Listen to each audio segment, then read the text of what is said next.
This is doctor निष्ठा जैन और again मैं आपके लिए बहुत इंपॉर्टेंट वीडियो लेके आई हूं और वो है आपके आखिरी के कुछ दिनों के लिए आपकी स्ट्रैटेजी क्या होना चाहिए फॉर योर सीयूईटी एग्जाम।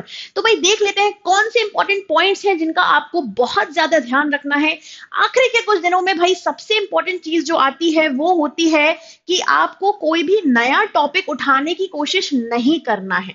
अब भाई ऐसा क्यों? क्योंकि अब क्या होगा ना, अगर आप आखिरी के दिनों में नए नए टॉपिक्स और लेते जाओगे तो पहले वाले जो टॉपिक्स आपको एक्चुअली बहुत अच्छे से आते हैं वो आप रिवाइज नहीं कर पाएंगे, उनको प्रॉपर्ली प्रैक्टिस नहीं कर पाएंगे। तो उस केस में क्या होगा, नया टॉपिक भी आप अच्छे से नहीं कर पाओगे और जो पुराना पहले से आता था वो तो आप वैसे भी अच्छे से रिवाइज नहीं कर पाओगे। तो प्लीज ट्राई करिए कि आखिरी के दिनों में आप नए नए टॉपिक्स ना उठाएं, उसकी जगह जो पहले से आपको आता है उन्हें ही परफेक्ट बनाएं। देन उसके बाद आता है practice mocks, but don't overdo. Mock test जितना ज्यादा हो सके प्रैक्टिस करिए, लेकिन अति मत करिए। एक्सेस इज ऑलवेज बैड, सुना होगा आपने, है ना? तो क्यों भाई? क्योंकि जितने आप मॉक टेस्ट कर पाओगे उतना आपके लिए अच्छा है, लेकिन जब आप एक्सेसिवली करोगे तो आपका दिमाग बहुत ज्यादा एग्जॉस्ट हो जाएगा, आपको एक्चुअली उस चीज से फ्रस्ट्रेशन होने लगेगा। तो avoid over doing anything in these crucial days, जो हम बोलेंगे, जो कि आपने मुझसे काफी सुना होगा, क्रूशियल टाइम चल रहा है, क्रूशियल टाइम चल रहा है। तो भाई इन क्रूशियल डेज में आपको बहुत ज्यादा ध्यान रखना है खुद का, खुद की फिजिकल और मेंटल हेल्थ दोनों ही चीजों का, ठीक है? Be time bound. तो भाई ये चीज मैं अपने सेशंस में भी आपने देखा होगा, काफी कोशिश करती हूँ कि आप लोग एक टाइम बाउंड होके, एक टाइम लिमिट रख के, टाइमर लगा के भाई क्वेश्चन सॉल्व करें। उससे आपकी टाइम लिमिट के अंदर अंदर जो आपको टाइम दिया जाता है एग्जाम टाइम में, उसके अंदर अंदर आपके क्वेश्चंस कंप्लीट हो जाने की आपको प्रॉपर प्रैक्टिस बनी रहे। तो भाई टाइमर लगा के रखें। आप जब अकेले भी बैठ के सॉल्व कर रहे हैं क्वेश्चंस तो be very honest with your self. जब मेरे साथ सॉल्व करते हैं आप लोग, जब हमारे बाकी टीचर्स के साथ सॉल्व करते हैं, तो उस वक्त भी आपको खुद के साथ और हम सभी के साथ भी ऑनेस्ट रहना है। बिल्कुल भी एग्जाम के टाइम पे, मॉक्स के टाइम पे गूगल नहीं करना है, जितना आता है ऑनेस्टली सॉल्व करना है, ठीक है? फिर आता है नेक्स्ट चीज यहाँ पे, बी कॉन्फिडेंट।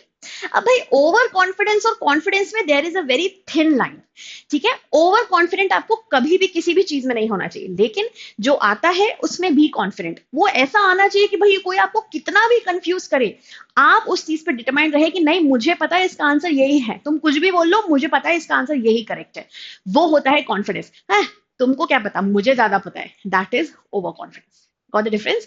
ठीक है, तो आपको कॉन्फिडेंट रहना है, जो भी आपने अभी तक पढ़ा है अच्छे से रिवाइज करना है, अच्छे से प्रैक्टिस करना है, specially with the help of मॉक्स, और आपका कॉन्फिडेंस उससे डेफिनेटली बढ़ेगा। फिर आती है नेक्स्ट चीज, focus on what you already know. तो जैसा मैंने आपको यहाँ पे बताया कि भाई नया टॉपिक स्टार्ट नहीं करना है, जो सबसे मैंने पहला यहाँ पे दिया था पॉइंट वो यही था कि नया टॉपिक स्टार्ट नहीं करना है। अब आपको जो ऑलरेडी आता है उस पर फोकस करिए, उसको प्रॉपरली प्रैक्टिस करिए, उसको रिवाइज करिए, अपने फॉर्मुलाज वगैरह रिवाइज करिए, अपने मैथ्स के लिए, क्वांट के लिए, एलआर के लिए जो भी फॉर्मूला इंपॉर्टेंट है वो रिवाइज करिए, इंग्लिश के लिए वोकैब वाले जो वर्ड्स हैं वो रिवाइज करते जाइए, ग्रामर के रूल्स रिवाइज करते जाइए, जो फ्रेजल वर्ब्स वगैरह मैंने पढ़ाए हैं वो रिवाइज करते जाइए। तो ये सारी चीजें अब जब ऑलरेडी आपको आती है और आप उनको रिवाइज करेंगे और प्रैक्टिस करेंगे मॉक्स वगैरह की हेल्प से, तो आपको इससे बहुत ज्यादा बेनिफिट मिलेगा, trust me. Fine. Then last but not the least, come live and revise with us. इसका मतलब है कि भाई लाइव सेशंस जो आपके लिए रखे जा रहे हैं, सारे हम टीचर्स मिलकर इतनी मेहनत कर रहे हैं आप लोगों के लिए, तो हम आपसे एक्सपेक्ट करते हैं कि भाई आप लोग लाइव आइए, हमारे साथ सॉल्व करिए, हम जो भी आपको सॉल्व करने के लिए बोल रहे हैं ऑनेस्टली सॉल्व करते जाइए, जो आपको हम इंस्ट्रक्शंस दे रहे हैं, जो भी हम फॉलो करने के लिए बोल रहे हैं उसे फॉलो करते जाइए sincerely and honestly, and you will see कि आपका कितना उम्दा, कितना बढ़िया रिजल्ट आएगा इन सीयूईटी एग्जाम। तो आई होप गाइज ये इन्फॉर्मेशन आपको हेल्पफुल लगी होगी। ऐसे ही और वीडियोस के लिए हमारे साथ बने रहे, and now I will see you in the next video. Till then please keep studying, keep smiling and take care. Bye.